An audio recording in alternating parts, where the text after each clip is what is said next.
Time first, isn't it? Yes, oh yeah, you're first. Just want to make sure.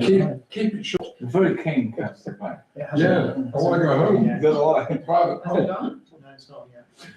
And we're going to put that on our Looks good Facebook to when we me, went it says to we a not- pub. I will do that. When we go in the business, I'll take a photo of the group and say, after a lovely meeting, After, I expensive, like supporting a pub in town. how expensive, mate. Yeah, thanks to the mayor's allowance. Yes. Okay, got it? Yeah, that's all good.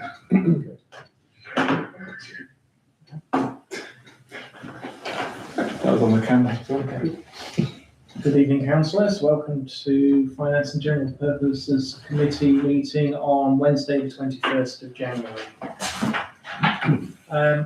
Town Clerk, can I ask first of all, have we any apologies for absences received? Yes, we have Councillor Green and Councillor Pennington have got personal commitments. Then Councillors Alderson has got a personal commitment. And then Councillors P and D Carter have got work commitment. Fortunately, we have Councillor Moore here as a substitute. Morehouse. Morehouse, sorry. You're substituting for? Councillor Anderson, yes. Thank you very much. Agenda item 2, declarations of interest. Receive any declarations of disclosable pecuniary interest from members in respect of business to be transacted on the agenda. Do we have any from anybody? No, thank you very much. Agenda item 3, minutes of the Finance and General Purposes Committee. We've been asked to receive and approve and sign the minutes of the Finance and General Purposes Committee held on the 17th of December 2025. Sorry, I've just had a blinding thought. I didn't hear Councillor Green. Was that me not listening, or was it? His personal commitment. Okay, that's fine, sorry. You And did, I am yes. chairing this evening for Councillor Breen, should anybody think that I don't You look are like Councillor Councillor Breen. Thank you very much. Okay, so minutes. Do we have any comments at all on the minutes from the 17th of December 2025?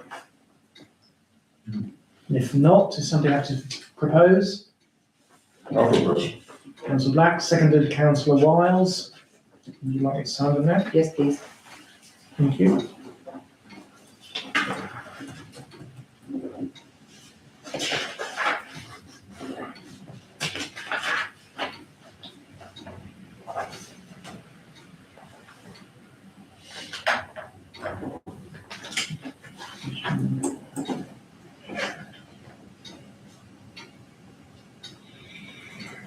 Okay, so 21st onwards. Thank you very much. Okay.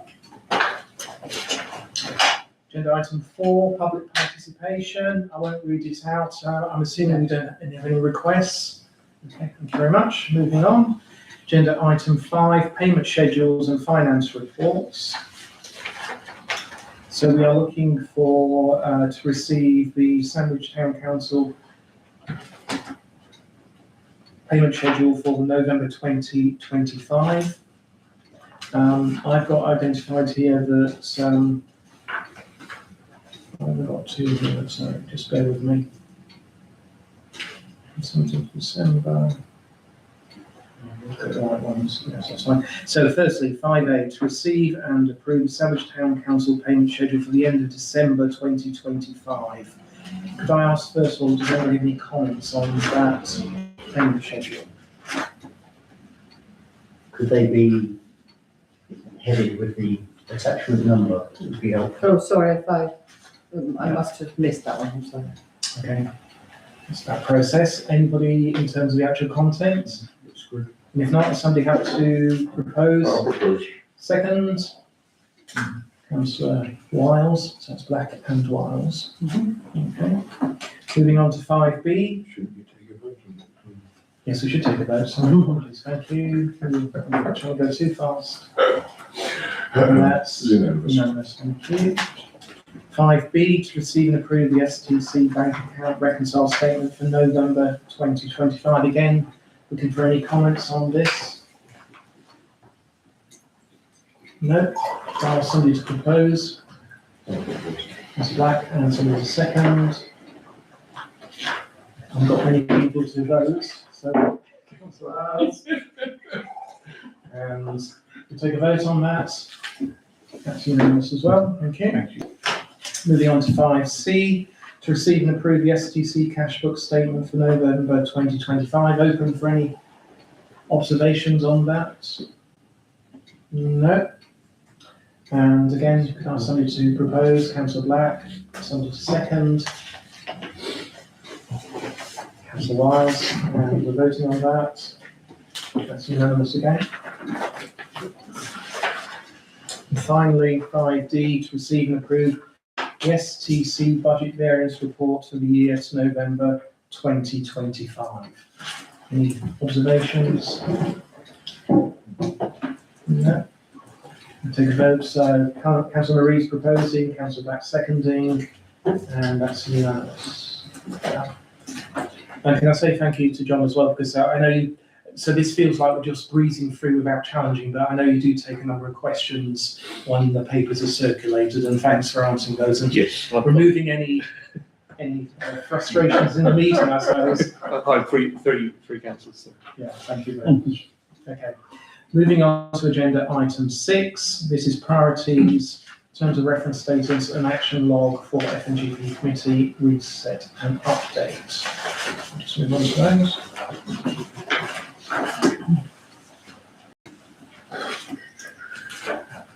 Right, are there any actions that you want to call out, Ken Clark? I've got a few I can make some comments on. Not particularly, I mean, it's, what's there is there. Okay. If I could take us down to the third action, and that was to manage all the physical assets of STC in a prudent and diligent manner. And there was commentary on here, seek clarification and regular progress meetings. This was around the local government reorganisation. We obviously now have, and it mentions developing a negotiation plan, we obviously now have a clear answer back from DDC that they're not going to have any discussions with us around local government reorganisation and the transfer of any assets.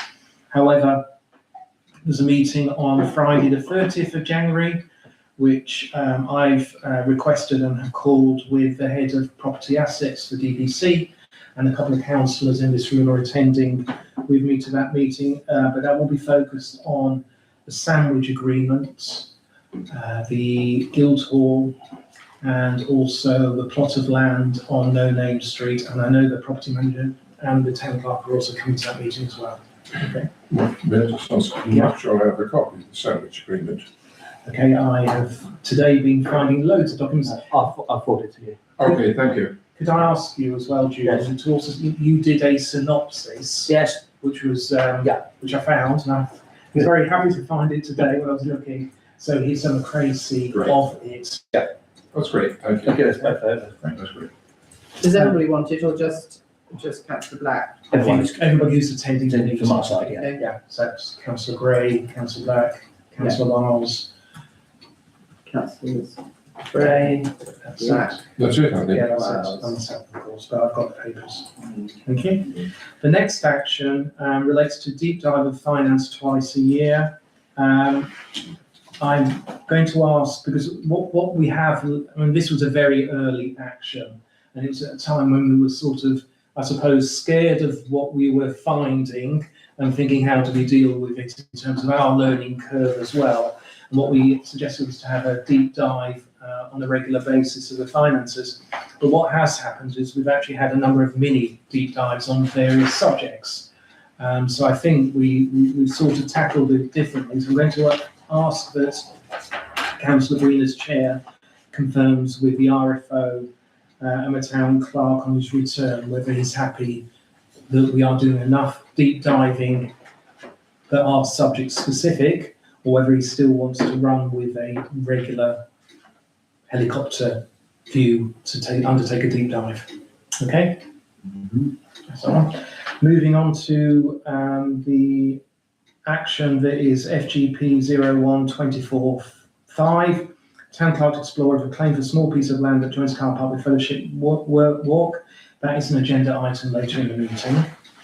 And Then also moving on to the action that relates to risk register to be adopted with the register to be an item for future F&Gp committee agenda. And so we know we need to review the risk register at least annually. We should do it more than that, in my opinion. And I know the town clerk is now looking at the risk register that we've got to make sure We it's need it still. done by the end of the year or we'll not pass the audits. Yeah, and when you say the end of the year, calendar year or The financial year? Yeah, so we'll need to come to an F&Gp in short shrift, won't it? Yep. Yeah, okay. Is it then going to go on to STC? If it forms part of the audit papers, it will, and as the audit papers do go to STC, then the answer is yes.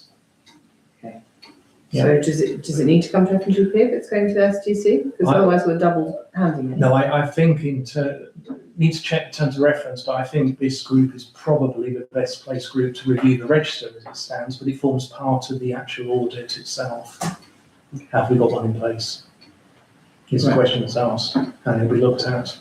Okay. But if you can double check whether it only needs to go to one of those meetings, I think so. And finally, the RFO will provide a forecast on key conveniences, end of year expenses. RFO will provide a forecast on end of year HR costs. December 25. Are those pieces of work in train? It's just that we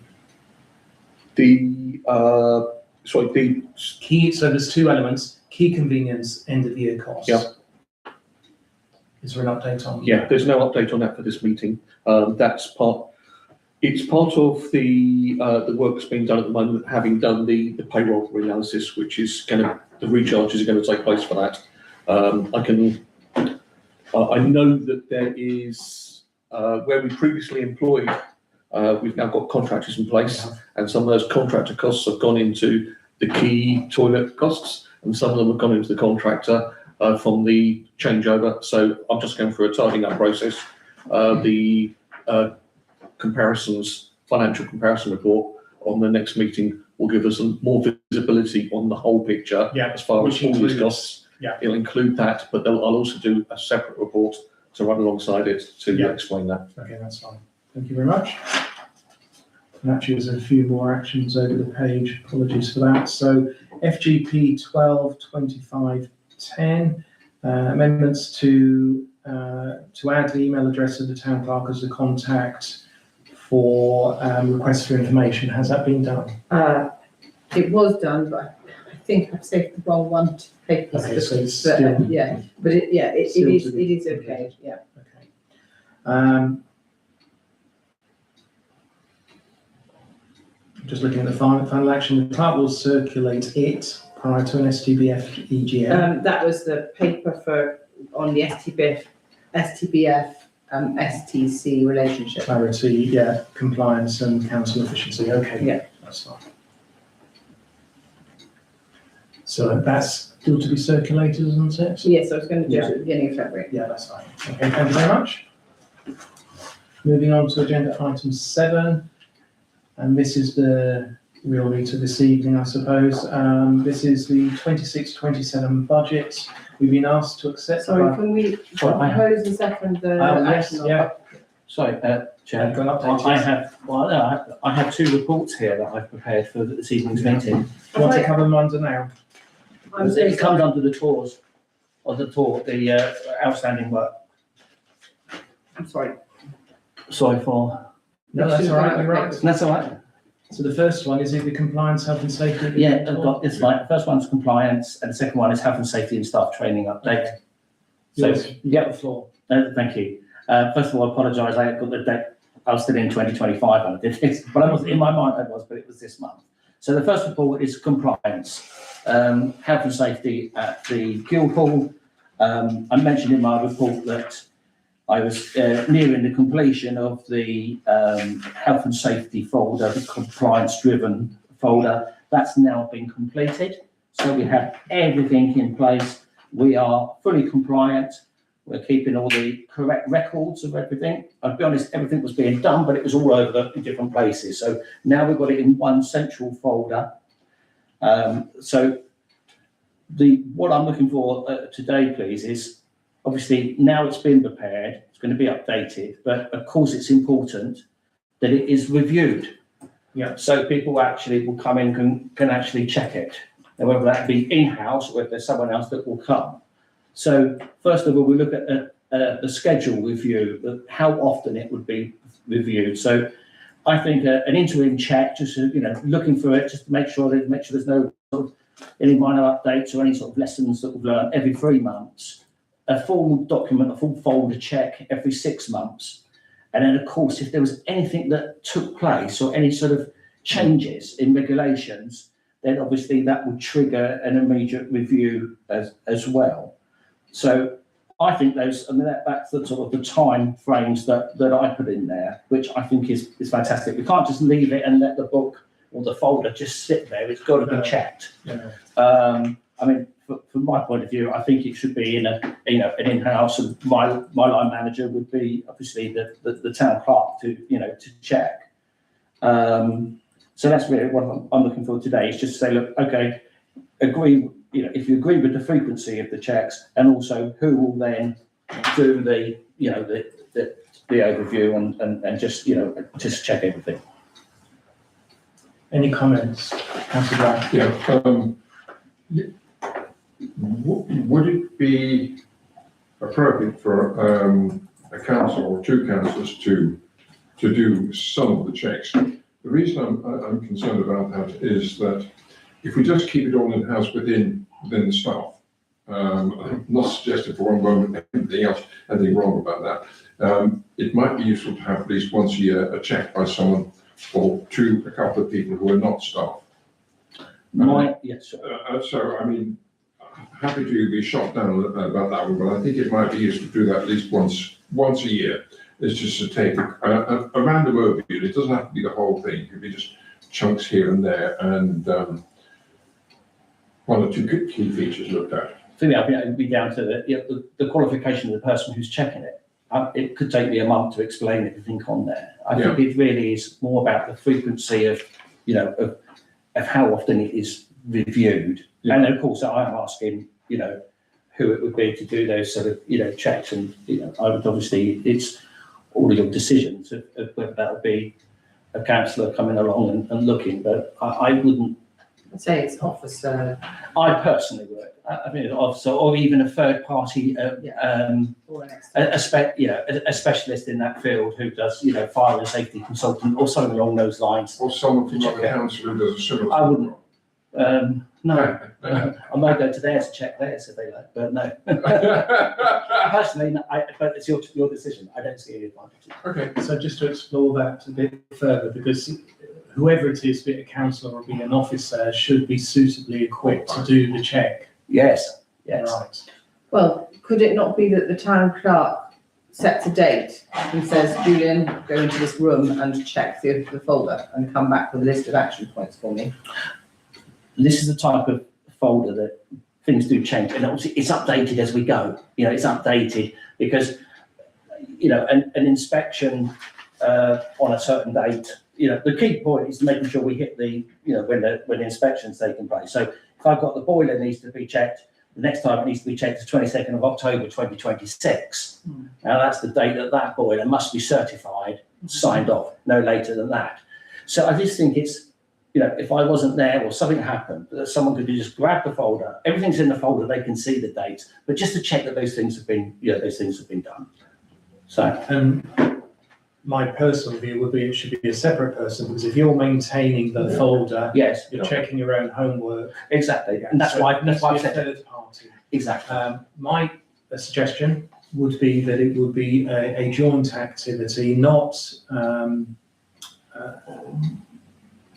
very frequently, but I would suggest it could be the town clerk and the chair of the F&Gp, because the responsibility lies with this committee. Yes. And I would suggest the chair should take that responsibility. Yeah, so double-handed. I think that is a better way to do it. It gives you both the independence and it's the rigour of it. And that's the key thing, isn't it? It's the rigour. And I know you're working up to the rigorous standard, but it's just having the independence to look at it and say, that's fine, there we go. Yeah, and it's just the reason why I put it in there. May I just throw something in on this? I mean, and it's just an opinion. I think the process of what you're doing here is obviously vitally important. It is an officer-based operation. Yeah. The whole checking of this is the fact that someone can turn up tomorrow, like a member of something, and say, "Have you got this in place?" And they could say, and they could check it, and they can see it, and they can see that it is, and all the things have been done. I think that from the point of view that if a member, say is the chair, wants to turn up randomly at some time in the future and say, "Can I just check that everything's in place with it?" It's the same operation, and it means that you're performing what that person would do if they walked into the building. So that probably ticks that particular box. But I think it's probably important that the officer who's responsible for it make sure that he maintains it, and that's being assessed probably by his line to make sure that he's doing that and obeying that particular process.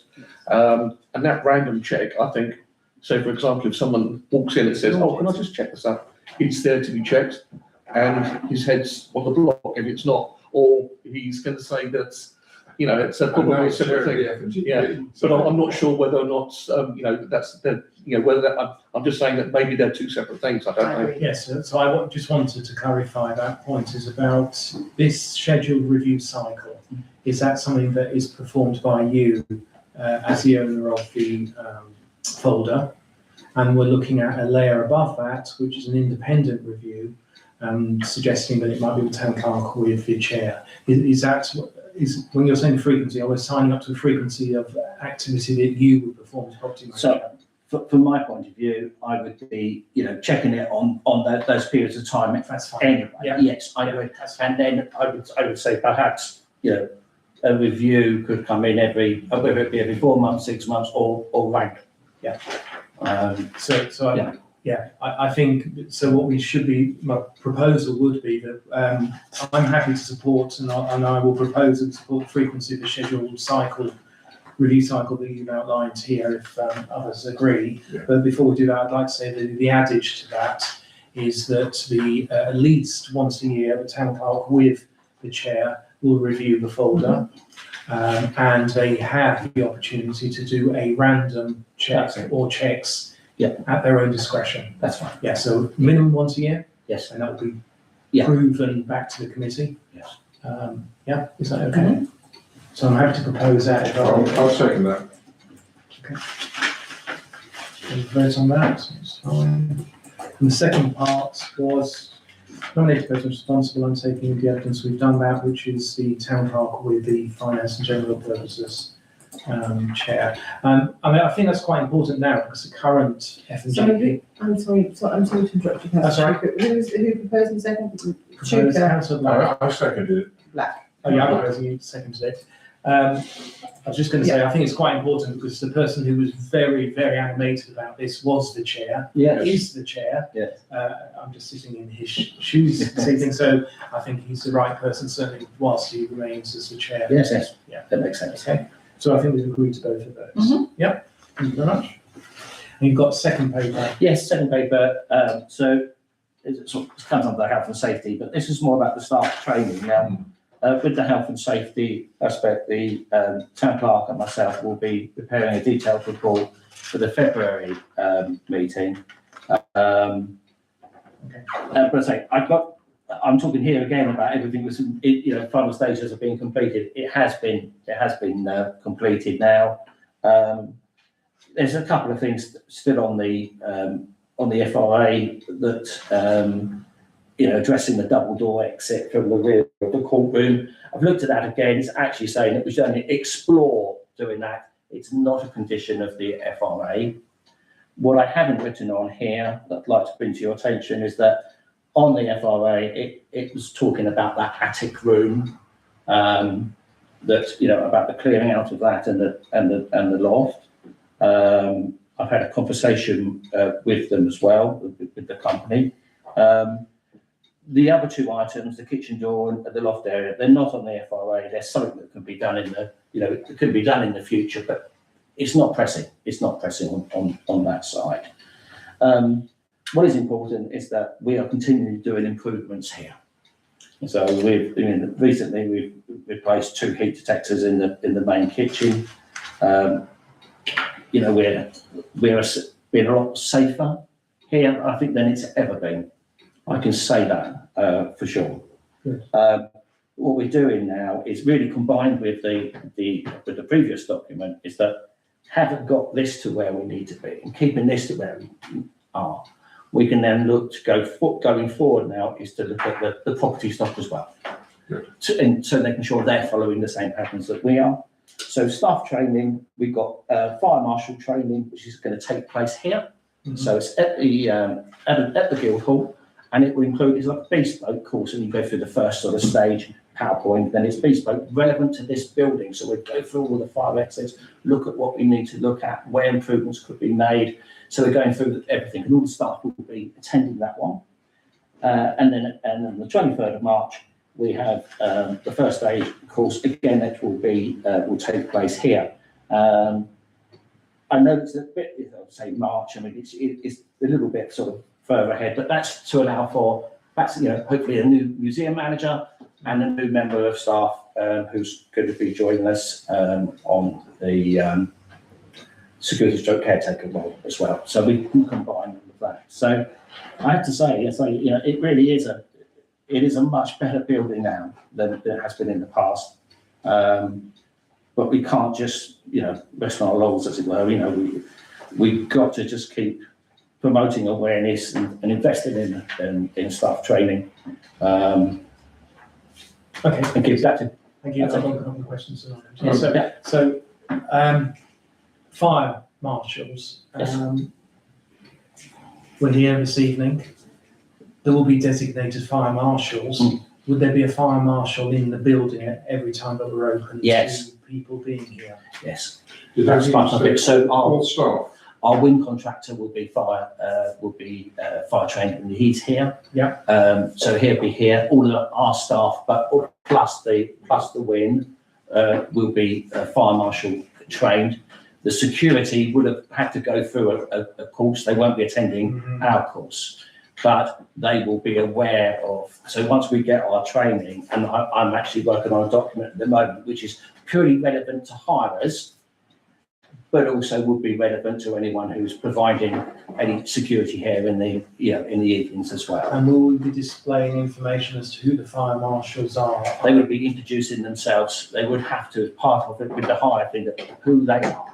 But also stewards, we need to go back to the sort of system of each of the hiring group actually have a steward who would then have to take some, a form of responsibility, as it were, but need to be drilled into exactly where they're going, what they're doing.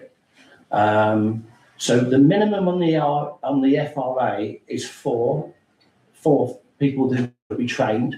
Yeah. I haven't seen that it's actually said that someone has to be in the building on that particular event, but just through the fact that how we've got our training, the amount of people that are going through it. And I think Yeah, just sort of prodding bit. So we're sitting here at the moment, and if there was a fire, yeah. who's going to take control?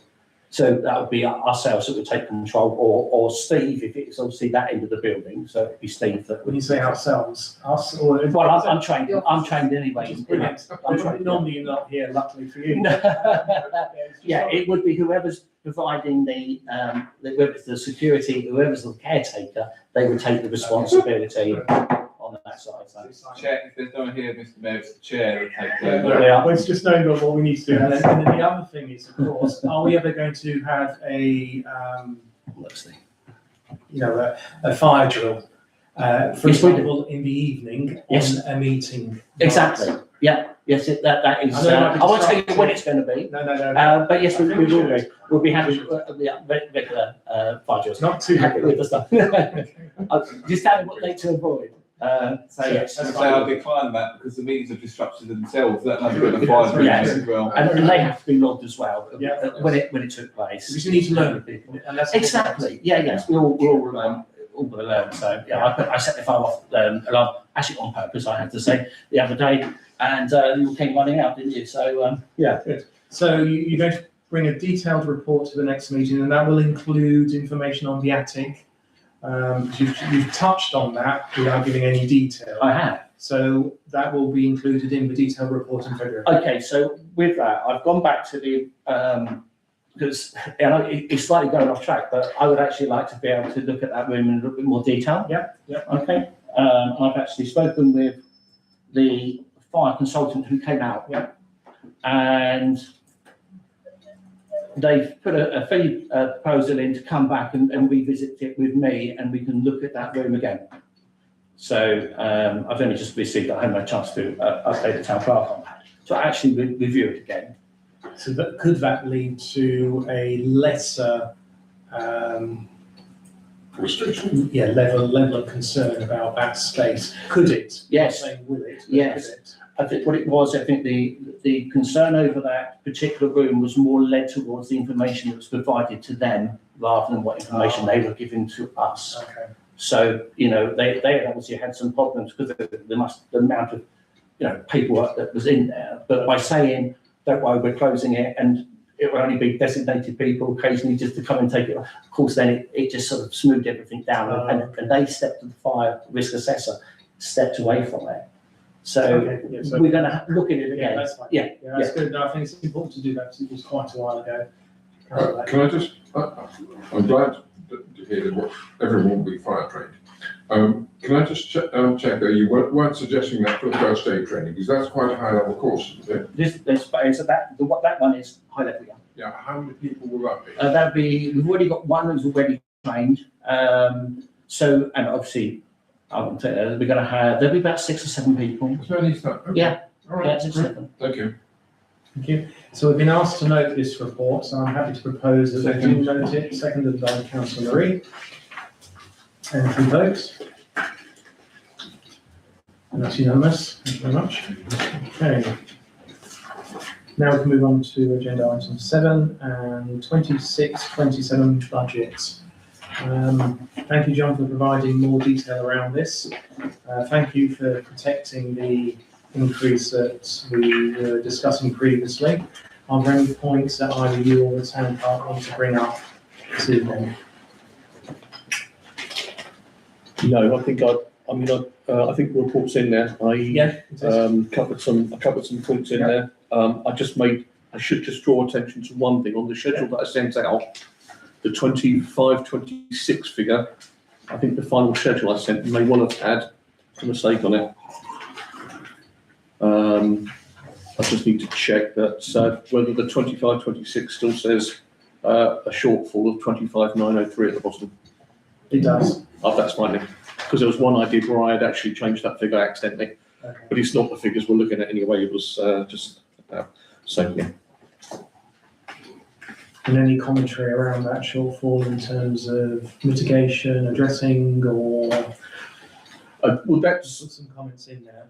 yeah. I mean, as far as the budget for that year is concerned, it's It is what it is. yeah. I can't really give a view on it No. because it's what was put through. Yeah.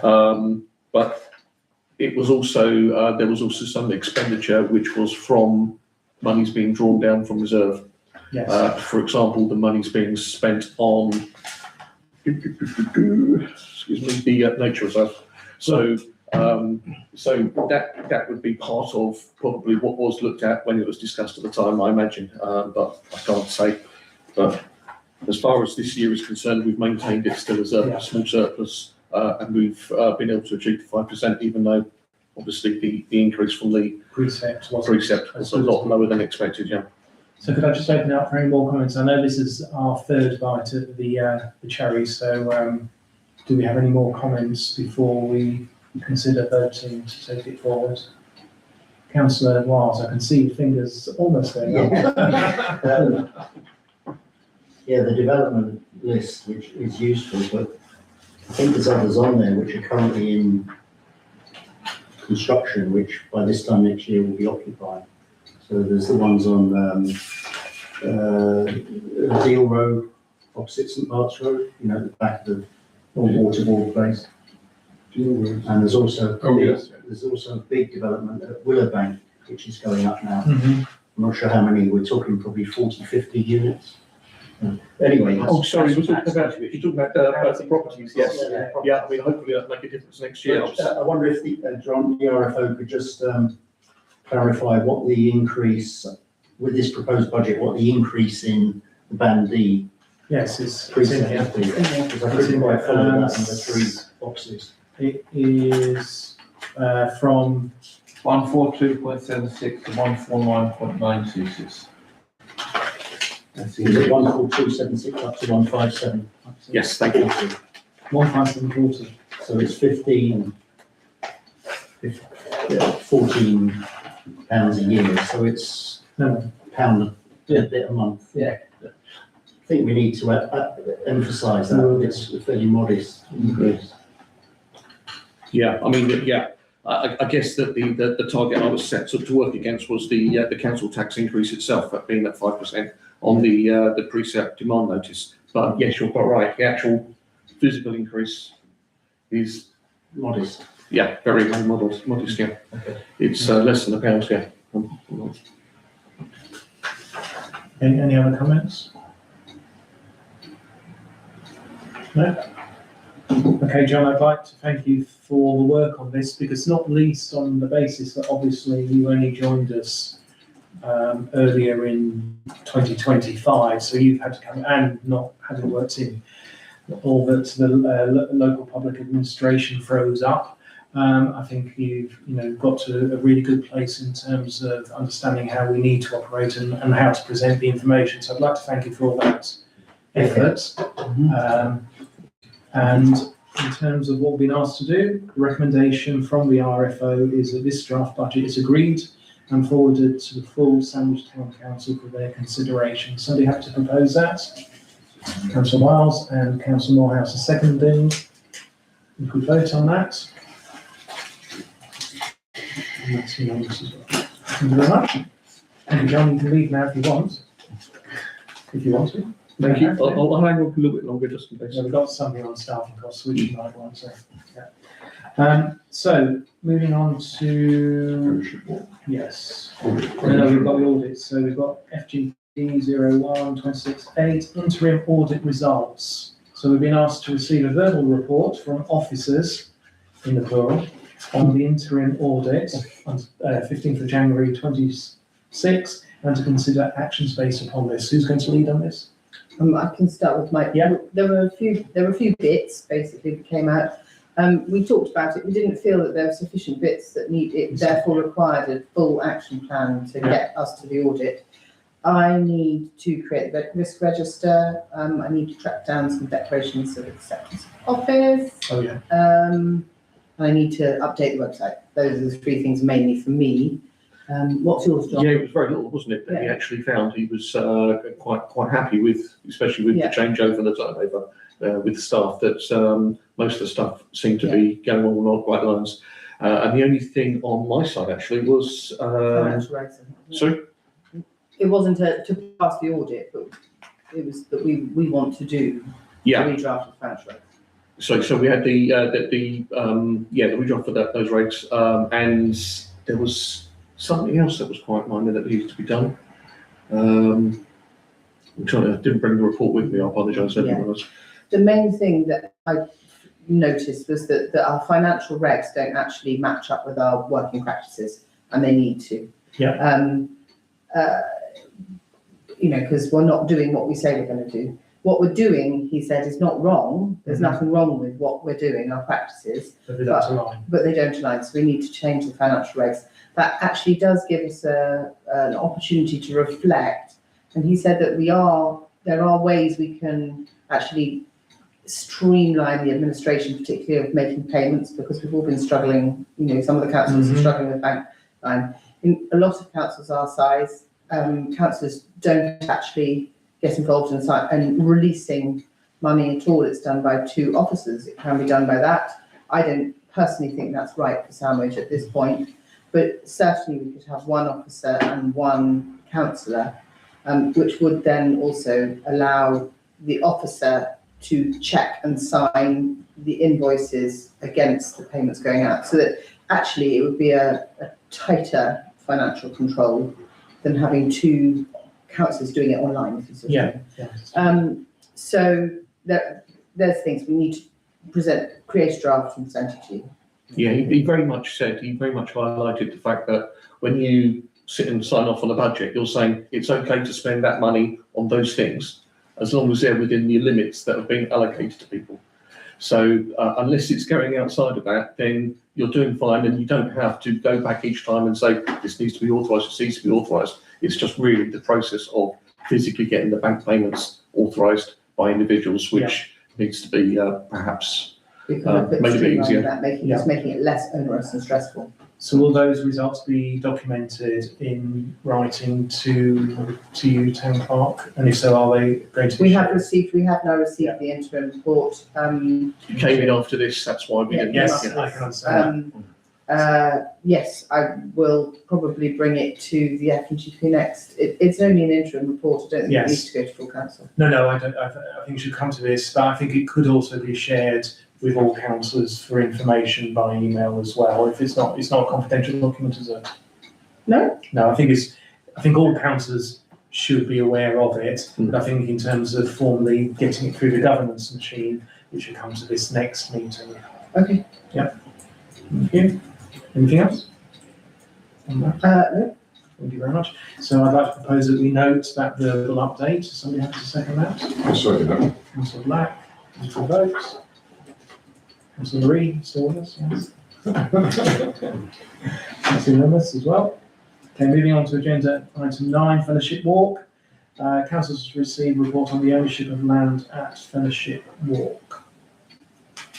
So,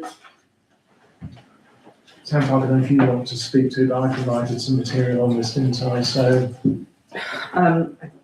Yeah, I mean, I'm happy to talk if you want. go on, I think you should, because I think you've got to. Mr. Chair, Yes. can I just ask a question? So the documents that are on the paperwork, part of it says confidential. Is that Yes. confidential now? Is it not confidential? I don't think it needs to be confidential. I don't see any reason why it should be confidential. I think the We had a- nature, Yeah, we talked about it, We and did. we thought, I just don't see why it's confidential. Okay, that's fine. I think it was in a moment of, That was a long time ago, Yes, and that was it a was. very heated Yes, council correct. time. I think so. Just a point.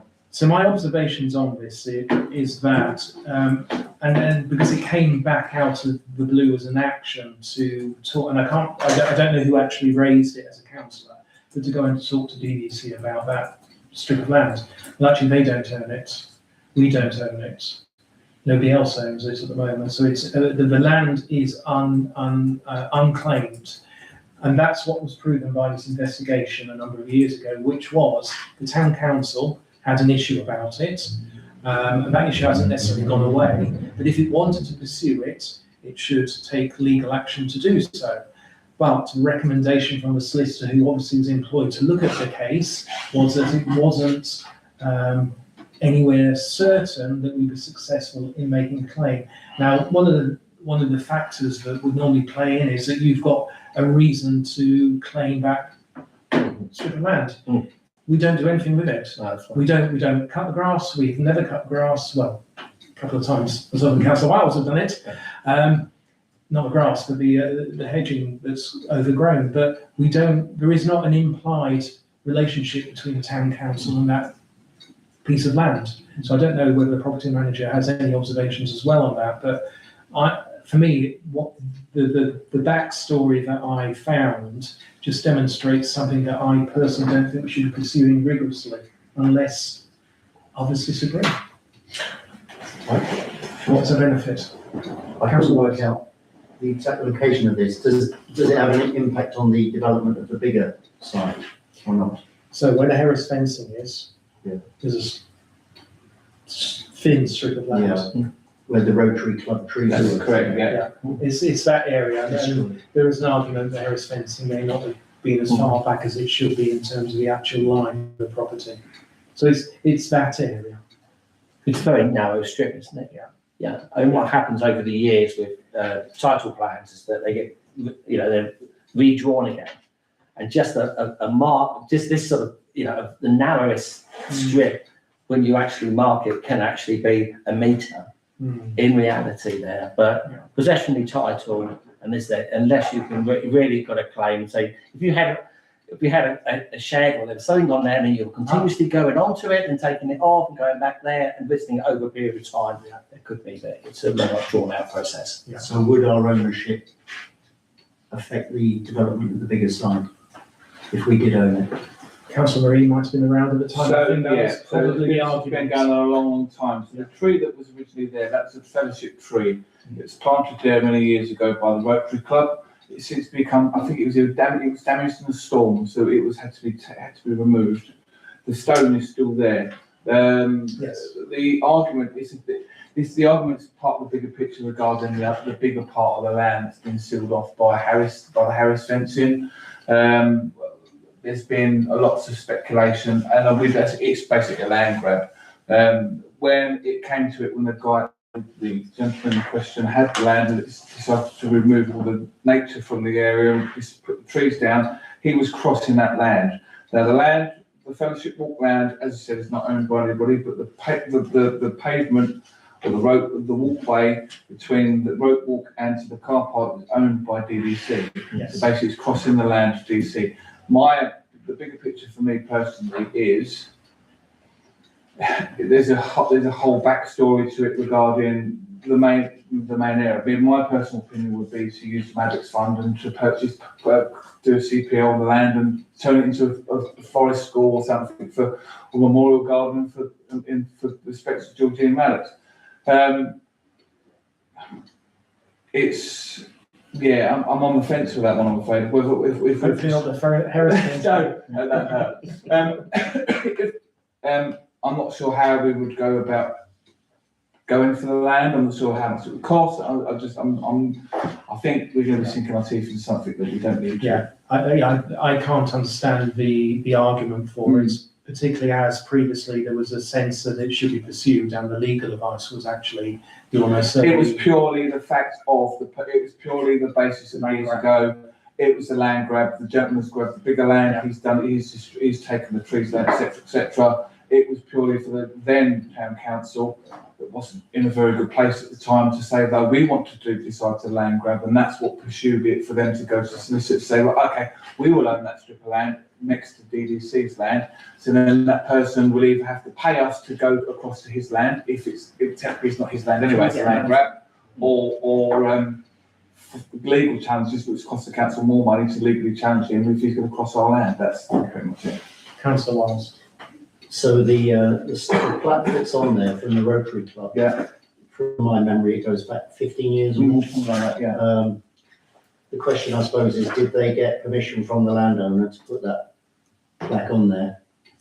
That's another question. I'm not sure. Which, if they got permission from us, then it's almost like squatters' rights, isn't it? We've been the de facto owner for the last 15 years or more. Yeah, there must have been some permissions from somewhere for them to put that memorial stone there and the tree. And the two trees which were destroyed. Yeah. Yes. It must be DDC. It's got to be DDC. Maybe we could ask the Rotary Club. I can surely contact the Rotary Club if I'm happy to. Contact the chair or the president. If there's any correspondence which goes back, then it kind of adds weight to our ownership. Well, there's three former mayors on the Rotary as well, so they will know. They've got a better background than what I would regarding that stone being placed and the permissions. I'm more than happy to put an email in. In fact, I don't know. So we know that DDC aren't pursuing it. We know that we looked at it as a council a number of years ago and the action wasn't taken following the legal advice.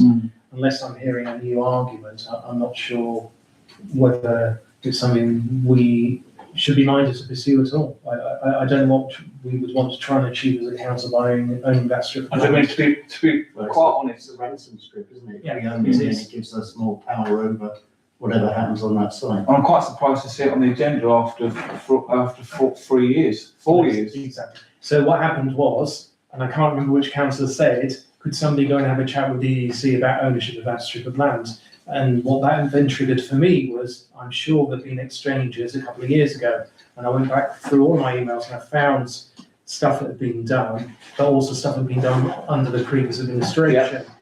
And the town clerk kindly eventually found all the older papers relating to it. I mean, the only conversations I've heard regarding that, the larger strip of land is the former Councillor Carter going to them and speaking to them, and that person asking extortionate amount of money for the council to pay for it. That's the only, but I've not personally heard about anything about the fellowship, but I can quite happily send an email to Rotary Club if you listen to.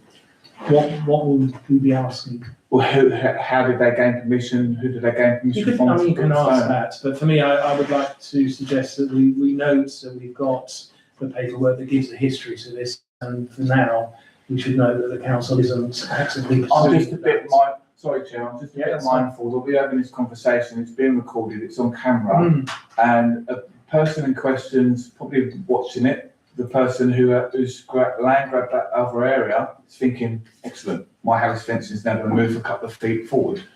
Do you see what I mean? That's another concern of mine. Because if we're technically saying no one owns the land, he's going to go, okay, I'm going to move my house fence in 4.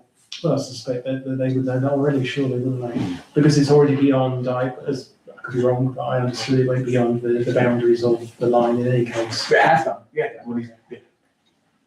Let's just note that we received the papers, we In understand the the meantime, history. if the committee are happy to, I'm more than happy to do some investigation regarding Rotary. Yeah. Okay, thank you, yes, please. So I'm happy to propose we note it. Councillor Hampton is seconded it. I'll tap it. Thank you very much.